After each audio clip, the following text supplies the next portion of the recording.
मैं बच्चों से एक ही बात कहना चाहूंगा आपके जीवन के लिए। अगर कोई मुझसे पूछता है बच्चा कि इन हमको क्या सलाह देना चाहते हो, या कोई बड़ा पूछता है बुजुर्ग कि इन बच्चों को क्या सलाह देना चाहते हो, तो एक बात हमेशा ध्यान रखना बच्चों, सुनो इधर, सारे बच्चे इधर सुनो मेरी बात, ये आप लोगों को बता रहा हूं।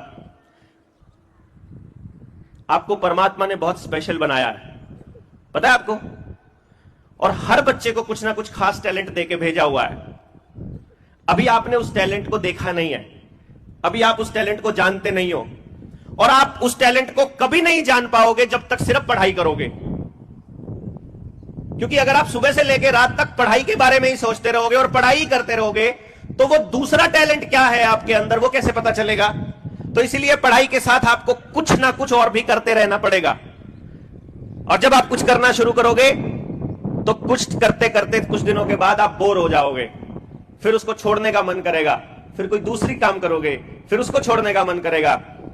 और मैं इस पक्ष में हूं कि अगर आपको अपनी जिंदगी के शुरुआत के 20, 30, 40 साल अगर ये पता करने में लग जाएं कि आपको क्या काम करने में बहुत मजा आता है, तो भी कोई घाटे का सौदा नहीं है।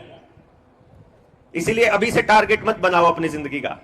सारे जो स्टेज पर बोलने वाले टीचर्स और जो आपको मोटिवेट करते हैं, मैं उनसे बिल्कुल उल्टी बात कह रहा हूं, मुझे पता है। जो भी आज तक आप लोगों को बताया गया है कि बेटा एक टारगेट ले लो और उस टारगेट के ऊपर दिन रात मेहनत करो, दिन रात मेहनत करो, और इतनी मेहनत करो कि तुम्हारी सफलता बोले, ऐसा आपको मोटिवेट करने वाले लोग बोलते हैं।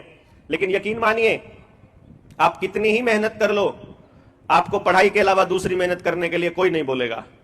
और पढ़ाई करने के बाद जो आपको सक्सेस मिलनी है, हमारे समाज का दुर्भाग्य है।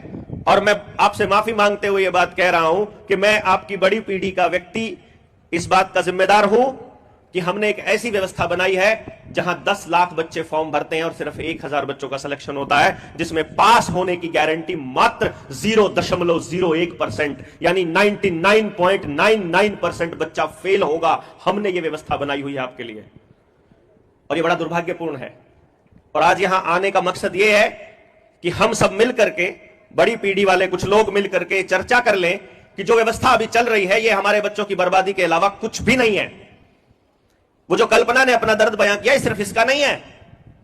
मैं 3 महीने रहा हूं कोटा में, और ऐसे ऐसे संस्थानों के बीच रहा हूं, और उन बच्चों को मैंने बहुत करीब से जाना है। अपनी रिसर्च के टाइम पर रहा था मैं ढूंढना चाहता था कि मां बाप ने इनको भेजा क्यों है, और ये बच्चे यहां हैं क्यों, और इन जिन सेंटरों में भेजे उन सेंटरों में पास होने का परसेंटेज क्या है। 1% भी टोटल बच्चा पास नहीं होता है, 0.5% भी बच्चा पास नहीं होता है। 1000 बच्चों में कोई एक बच्चा जाकर के सेलेक्ट होता है, कोई 1000 बच्चों में, कोई कभी कभी 5-5 हजार बच्चों में कोई एक बच्चा।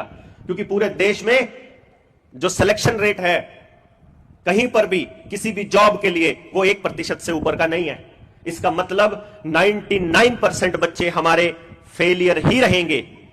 ये तय किया हुआ है सिस्टम ने।